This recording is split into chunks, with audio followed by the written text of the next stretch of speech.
अस्सलाम वालेकुम वरहमतुल्लाहि वबरकातुहू। तो स्टूडेंट, आज जो हमारा लेक्चर है हम देख रहे हैं एनालिटिकल ज्योमेट्री। एनालिटिकल ज्योमेट्री में हमारा जो टॉपिक होगा वो होगा straight line in are cube. के स्ट्रेट लाइन और स्ट्रेट लाइन के रेलिवेंट जो क्वेश्चन होते हैं वो कैसे किए जाते हैं और होती क्या है स्ट्रेट लाइन। अच्छा, स्ट्रेट लाइन के बारे में आप समझेंगे और इसके रेलिवेंट जो जो चीज़ें हैं हम वो सारी देखेंगे। सबसे पहली बात के स्टूडेंट, जो स्ट्रेट लाइन होती है, equation of a straight line के लिए हम ये लिखते हैं ना डी डी। ये इक्वेशन ऑफ स्ट्रेट लाइन है, इसे समझें। ये क्या है? डी है ए आई प्लस बी जे प्लस सी के। ये एक वेक्टर है और वेक्टर भी एक स्ट्रेट लाइन ही होती है, ए आई प्लस बी जे प्लस सी के। सपोज़ ये आपके पास एक वेक्टर है और उसके साथ साथ क्या है, suppose A be the point on L, और जो ए है वो एल एक लाइन के ऊपर कोई पॉइंट है। अब अगर यहाँ गौर से देखें तो एक लाइन जा रही है, ये वाली जो है ना एल लाइन है। इस लाइन के ऊपर ए एक पॉइंट है और एक पॉइंट का नाम हमने पी रखा हुआ है। तो अब आपने कहा लाइन के ऊपर दो चीज़ें हैं, एक ए पॉइंट है और एक बी पॉइंट है, और एक डी जो है ना ये एक वेक्टर है जो इस लाइन के पैरेलल है। अब डी एक वेक्टर है जो इस लाइन के पैरेलल है। तो यहाँ तक आपने तीन चीज़ें देखी हैं कि एक लाइन है, उस लाइन के ऊपर एक पॉइंट ए है जिसके कोऑर्डिनेट x1 y1 z1 है, और पी को पॉइंट है उसके कोऑर्डिनेट x y z है। यहाँ गलती से z आपको लग रहा है, लेकिन ये कि ये दोनों डिफरेंट है। यहाँ x y z है, यहाँ x1 y1 z1 है। तो ये तीन चीज़ें आपको पता हैं। ये है x axis, y axis, z axis. ये फिगर है, इसको ध्यान में रखें। अब देखिए, हम कहते हैं सपोज़ ए बी या पॉइंट ऑन एल, अगर तो हमें पता है A P equal to T D. अच्छा देखिए क्यों हमने लिखा है, देखें ए पी जो है ना ये डिस्टेंस बिटवीन टू लाइन जो होता है, आप जब निकालते होते हैं तो वो ए पी बनता है। यानी या फिर आप ए पी एक वेक्टर निकालते हैं तो कैसे निकाला जाता है, वेक्टर कैसे निकाला जाता है। तो उसके लिए स्टूडेंट ये कि ये ए पी हमारे पास एक वेक्टर है, और इस वेक्टर में से जो डी डी है, डी जो वेक्टर है वो ये है, और टी जो है ना कोई चीज़ इससे मल्टीप्लाई हो रही है। अब आप ये समझिएगा इस बात को कि मैं यहाँ आपको ये क्लियर करवा दूँ कि जैसे ना यहाँ पे मेरे पास कोई लाइन जा रही हो, तो ये लाइन जो है अगर दूसरी लाइन के पैरेलल हो ना, अगर ये ए एक वेक्टर है और दूसरा वेक्टर बी है, तो आप ऐसे लिख सकते हैं ए इक्वल टू, यानी कि A vector equal to B T. ये वेक्टर का रूल होता है, यानी पैरेलल दो वेक्टर हो तो कोई चीज़ मल्टीप्लाई करके तो ऐसे की जा सकती है। ये पैरेलल वेक्टर का एक रूल है। उस रूल के मुताबिक हमने लिखा A P is equal to T D. A P एक वेक्टर है और ये टी डी के पैरेलल है। ये टी क्यों मल्टीप्लाई करते हैं साथ, क्योंकि ये डी इससे छोटा या बड़ा हो सकता है, तो टी जो है ना वो उसको एडजस्ट करता है कि कितना छोटा बड़ा है। यहाँ तक आपको आगे जाके जब आप क्वेश्चन करेंगे या इन चीज़ों को देख के आपके क्वेश्चन जहन में जो क्वेश्चन अराइज होंगे सब के आपको आंसर यहाँ मिल जाएंगे इसी लेक्चर में। इसमें समझिएगा ए और पी दोनों क्या हैं, पॉइंट ऑन एल हैं। टी जो है is a real number, T जो है कोई नंबर है, जैसे 2 4 6 1/2 ऐसा कुछ हो सकता है। और ये जो लिखा हुआ है ना ये हमने कैसे लिखा है, ये लिखा है देखें ए पी निकाला। ए पी निकालना आपको आता होगा, ए पी कैसे निकाला जाता है। ए पी निकालने के लिए आपको ए के पॉइंट में से पी के पॉइंट निकालने पड़ते हैं। अब आपको पता है ए के पॉइंट क्या हैं, ए के पॉइंट हैं आपके पास x1 y1 और z1, और पी के पॉइंट क्या हैं x y z। तो अब आपसे को कहता है ए पी निकालो, तो आप क्या करेंगे, x minus x1 y minus y1 और z माइनस z1 और साथ में आई जे के लिखते हैं। ये दूसरी साइड पे t की जगह तो t लिखा, d की ये ऊपर कीमत दी हुई है, d ये भी एक वेक्टर है, d की कीमत है ए आई प्लस बी जे प्लस सी के, ये आपने रख ली है। अब स्टूडेंट आप करते यूँ हैं कि कंपेयर करते हैं आई कंपोनेंट को आई के साथ, जे को जे के साथ और के को। तो कंपेयर किया था x minus x1 equal to A T, Y minus y1 equal to B T, और z minus z1 equal to C T. T क्यों लिखते हैं, ये आई जे के तो कंपेयरिंग में आ गए ना, आई जे के कंपेयरिंग में आ गए, तो साथ में T A T B T C ये हमने लिख लिया। अब ये जो स्टूडेंट ये तीन लाइनें आप देख रहे हैं, x minus x1 equal to A T, Y minus y1 equal to B T, z minus z1 equal to C T, इस चीज़ को कहते होते हैं parametric equation of a straight line. यानी कि किसी लाइन की जो है पैरामीट्रिक इक्वेशन है। ये क्या है, ये parametric equation of a line है। तो आइंदा मैं आपसे पूछूँ कि what is the parametric equation of a line, तो आप कहा करेंगे x minus x1 equal to A T, Y minus y1 equal to B t and z minus z1 equal to C t. तो एक तो आपको ये पता हो कि ये क्या होती है, parametric equation of a straight line. अब अगला सवाल आपसे ये पूछा जाता है कि एक और बात पूछी जाती है कि symmetry form of equation of a line क्या होती है। एक होता है पैरामीट्रिक फॉर्म और एक होती है सिमेट्री। तो सिमेट्री फॉर्म क्या की जाती है, यहाँ से आपने टी की वैल्यू निकालनी होती है वो क्या निकलेगी x माइनस x1, यानी यहाँ से आप वैल्यू निकालें टी की तो निकलेगी x minus x1 divided by a equal to t. दूसरे को निकालें तो वो भी निकलेगी y minus y1 divide by b equal to t. और तीसरी निकलेगी z minus z1 divided by c equal to t. तो ये तीनों एक दूसरे के चारों इक्वल हो गए ना, ये इसको हम कहते होते हैं पैरा में, इसको हम क्या पढ़ा करते हैं सिमेट्रिक, इसको पढ़ते हैं हम symmetric form of equation of line. तो यहाँ तक आपका ये क्लियर हो जाना चाहिए। आपने दो चीज़ें पढ़ी हैं, एक है parametric equation of a line है और दूसरा है symmetric form of equation of line.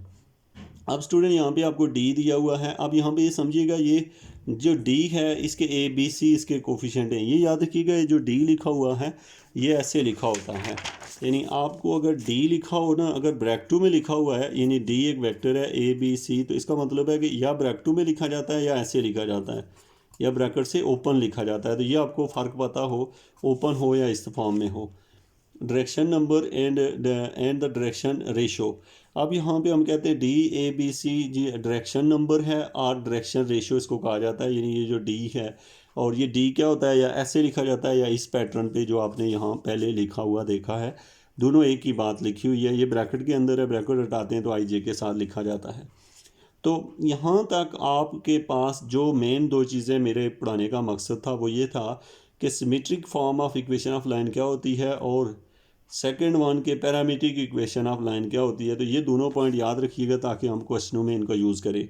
x minus x1 equal to A T, Y minus y one equal to B t, z minus z one equal to C t, ये जो होती है इसको हम कहा करते हैं, क्या कहते हैं, हमें parametric equation of a straight line, और इसको कहते हैं symmetric form of equation of straight line. अब हम चलते हैं स्टूडेंट, देखते हैं क्वेश्चन कैसे दिया होगा और हम सॉल्व कैसे करेंगे, जिसके लिए हमने ये टॉपिक या आर्टिकल पढ़ा है। तो यानी क्वेश्चन आपका इस तरह का दिया होगा, आपसे कहा जाएगा कि find parametric equation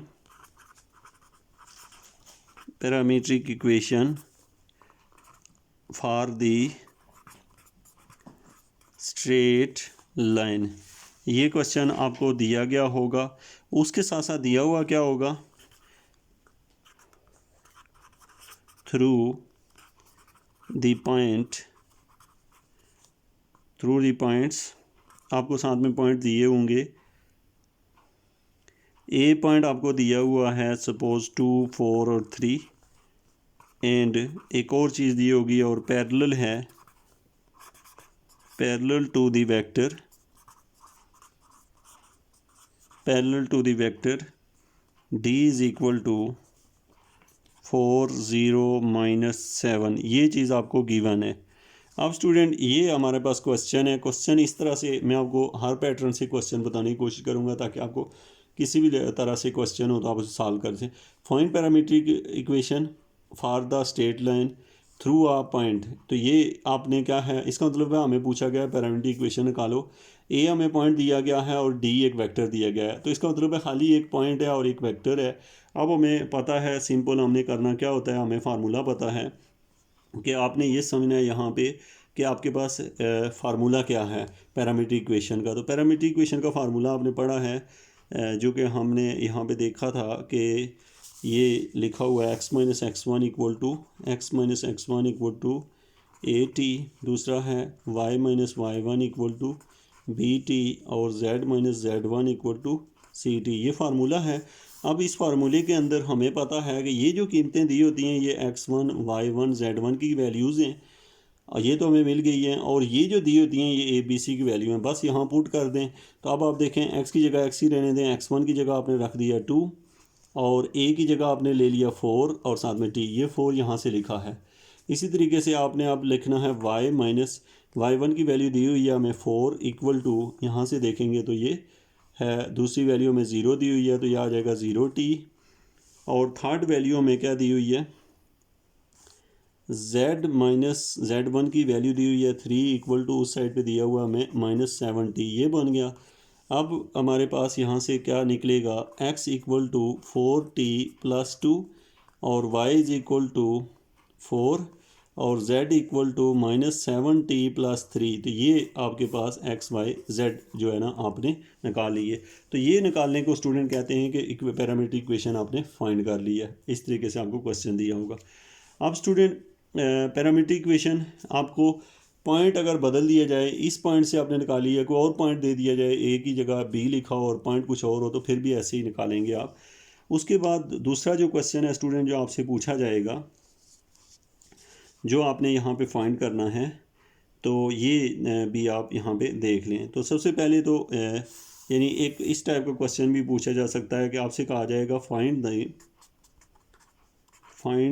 point of intersection point of intersection find करें। अगर वो क्या करता है, इफ़ इट एग्जिस्ट, यानी अगर पॉइंट ऑफ इंटरसेक्शन है, याद रखिए कि पॉइंट ऑफ इंटरसेक्शन एग्जिस्ट करने का मतलब ये देखें दो लाइनें जा रही हैं, वो अगर आप उसमें मिलेंगी तो पॉइंट ऑफ इंटरसेक्शन होगा, अगर वो पैरेलल हैं तो वो तो सारी ज़िंदगी नहीं मिलेंगी, इसलिए कहा जाता है कि इफ़ इट एग्जिस्ट। तो ये आपको of the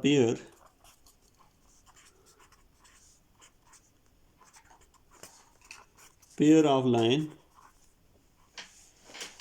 lines L and M, L and M, अच्छा ये हमें गिवन होंगे, L और M गिवन हैं, तो हमें पॉइंट ऑफ इंटरसेक्शन। अच्छा स्टूडेंट एक बात याद रखिएगा, दो लाइनें दी हों तो उनका पॉइंट ऑफ इंटरसेक्शन निकालने का मतलब होता है कि उनके साथ एक्स वाई जेड की वैल्यू निकालना होती है। तो अब आपको एक लाइन दी हुई है एल में देखें क्या दिया हुआ है, ये यानी तमाम ऊपर वाला क्वेश्चन इसमें आ जाएगा। थ्रू पी जो है हमें दिया हुआ है 4 0 -2 एंड पैरेलल टू C = 2 3 0। इसी तरीके से यहाँ पे हमें दिया हुआ है M थ्रू Q है और -1 2 और -3 एंड पैरेलल टू D दिया हुआ है हमें 9 4 और 1। अच्छा आपने करना क्या है, आपको दो लाइनें दी हुई हैं, एक L है और एक M है, तो अब ये तो अलग-अलग दी हुई हैं, तो पहले आपने इनको हल कर लेना है। अब आपने पहले लाइन L की पैरामीट्रिक इक्वेशन निकाल लेनी है। कैसे निकालनी है, यहाँ मेरे पास चूँकि शॉर्टली लिखा हुआ है मैं वो बता देता हूँ। आपने ऐसे ही निकालनी है जैसे ऊपर नहीं निकाली है, वैल्यू पुट करके, यानी ये वैल्यू है x1 y1 z1 की और वो वैल्यू है ABC की। फिर M के लिए ये x1 है y1 z1 है और वो क्या है ABC है। तो ये आप यहाँ पुट करेंगे तो ये C जो है ना, ये दोनों वेक्टर हैं, C और D वेक्टर हैं। अब स्टूडेंट आपने L के लिए पैरामीट्रिक इक्वेशन निकाली तो वो निकली है x = 4 + 2t, y = 0 + 3t और z = -2 + 0t। ये कैसे, जैसे ये निकाला था ऊपर ऐसे ही आपने L के लिए यहाँ से निकाली दोनों को मिला के। अब M के लिए निकाले तो वो क्या निकलेगी, x = -1 + 9s और y = 2 + 4s, z = -3 + s, ये आपने निकाल ली है। अब स्टूडेंट आपने क्या करना है, कंपेयर करना है, x को x के साथ, y को y के और z को z से कंपेयर करें तो आपको क्या लगेगा, यानी ये भी x की वैल्यू है वो भी x की, तो दैट्स मीन कि ये क्या आ जाएगा 4 + 2t = -1 + 9s। याद रखिए ये s हमने इसलिए लिखा कि आप दो इक्वेशनें जब हों तो एक में अगर t रखेंगे दूसरे में डिफरेंट ऑपरेटर रखेंगे, इसलिए ये एक इक्वेशन बनी है। दूसरी है 3t = 2 + 4s और तीसरी इक्वेशन है हमारे पास -2 = -3 + s। अब स्टूडेंट आप आखिरी इक्वेशन में देखें तो यहाँ से s की वैल्यू 1 निकलेगी। अब s की वैल्यू जब 1 निकलेगी ऊपर पुट करें तो ये बन जाएगी, आप यहाँ से t की वैल्यू, यानी s की वैल्यू 1 निकली है आखिरी इक्वेशन से, ये जब आप पुट करेंगे तो t के आंसर 2 निकलेगा। तो अब आपको इस तरह s और t दोनों मिल गए हैं। अब जब s और t की वैल्यू पुट करें तो यहाँ से आपको x y z की वैल्यू मिलेंगी। अच्छा वो क्या वैल्यूज़ होंगी हम यहाँ पे रख लेते हैं। हमें पॉइंट मिलेगा, यानी आप वैल्यू पुट करें इसमें तो x की वैल्यू निकलेगी हमारे पास सबसे पहले 8, y की वैल्यू निकलेगी -6 और z की वैल्यू हमारे पास आएगी जो कि आपने यहाँ पे z की वैल्यू है -2। ये आपने कैसे निकाली है, जस्ट पहले s की वैल्यू निकाली, s की जो कीमत निकलेगी ऊपर पुट की वहाँ से t निकाल लिया, बस जब t निकला तो ऊपर वाली इक्वेशन को हमने कुछ नहीं किया, उसे छोड़ दिया। s t जब मिल जाएगी तो आप यहाँ पुट करें या यहाँ पुट करें, यहाँ जो मर्ज़ी दिल करता है करें। आप अगर t की जगह यहाँ पे 2 रखते हैं तो 2 × 2 = 4 + 4 8 हो जाता है। यहाँ पे t की जगह आप रखें 2 रखे तो 3 2 6 हो जाता है। यहाँ टी की जगह कुछ नहीं रखना, पहले ही -2 है। या फिर एस की जगह यहाँ 1 रखे, फिर भी वही आंसर आपके आएंगे। जो दोनों में जो दिल करता है वहाँ पे पुट करके आप निकाल लें। तो ये जो पॉइंट निकला है स्टूडेंट, इस ये एक्स वाई जेड की ये जो कीमत है, ये पॉइंट ऑफ इंटरसेक्शन है जो कि आपको यहाँ क्वेश्चन में पूछा गया है। तो स्टूडेंट होप्स हो कि आपने इसे अंडरस्टैंड किया होगा किस तरीके से हम पॉइंट ऑफ इंटरसेक्शन फाइंड कर सकते हैं, क्या इसका प्रोसेस होता है, और इक्वेशन ऑफ स्ट्रेट लाइन के बारे में भी आपने पढ़ा है। इसके अगर कोई रेलिवेंट क्वेश्चन है तो कमेंट कर दीजिएगा। Thank you very much.